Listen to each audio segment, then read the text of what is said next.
بەخوا قەسەم سوڵتەی ئێرانی مەفەحتانەکاتەوە. مەفەح ئێران لە ئیسرائیل خراپترە. ئێران بە ناوی دینەکەتانەوە دێ. ئێران کوردەکانە خاتە پێشچاوی خۆی. ئەو کوردە ئەوانەی چڵکن بوون بەو.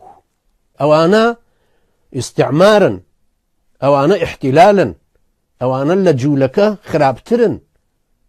ئێوە چاوتان لێ 20 ملیۆن سونی چەند مەحرومە ئێستا لە ئێرانە.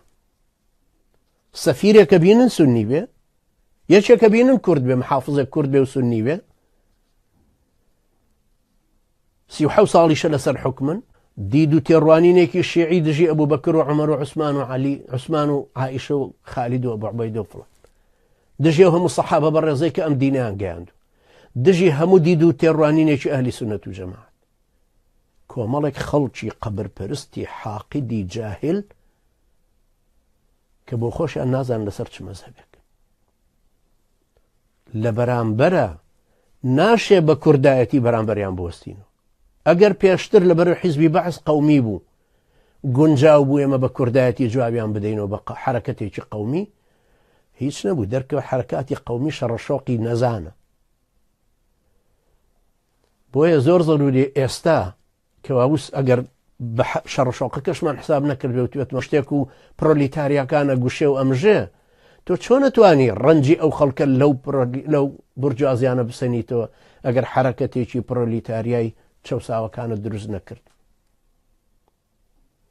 بە هەمان شێوە لە بەرامبەر تا کابرایەکی شیعی ڕقنی حاقیدی جاهل هاتووە، دین و مەزهبەکەشت ئیهانە ئەکا، دەسەڵاتی سیاسی ئەخاتە ژێر پێی، اقتصادەکەشت دەدزێ، ئیهانەی دین و کەرامەت و قیەمی کۆمەڵایەتی دەکا، سیغە و داوێن پیسی ئەنواعەشکال بڵاوە کاتەوە قەبرپەرستن و عەقڵ ئیلغاکردنەوە بۆ ئەوەی کە معەممەمێک گەڵێ زیارەتی حوسێن بکەی وەکەوە وایە خوا دوبینی بێ.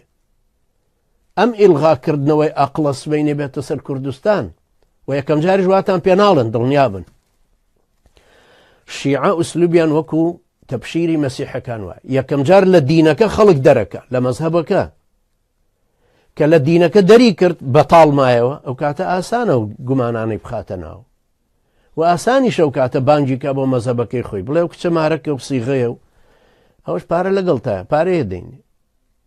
بەڕاتبەکانیش زۆر ئاسانە، چونکە خەڵکێک بیرتان دێتەوە کە ئاوا قطعەیەکی هەڵواسی بۆ خاتر حوسێن یا عیبادی خاتر حوسێن پارەکەمان بەرێ موچەمان بدەرێ.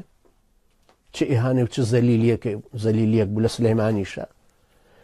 ئەو نەوعە کەسانە طبعاً حاشای ئەو دوو نەفەرە، من مەبەستم لە دوو نەفەرەکە خۆی نییە، بەڵام کەسانە کە نەفس نزم بوون لە حەوت نێرینە پێنج ژیان بوو بە جاش لە زمانی کیمیاویە، ئێستا خراپتریان لێ دێ. چونکە وەکو وتم حەشدی وەحشی و دیدی شیعەگەرایی ئەم شیعانەی کە ئێستا لەسەر حکمن نووری المالیکی لە چاویانە بە ئاوی کەوسەر شۆراوە.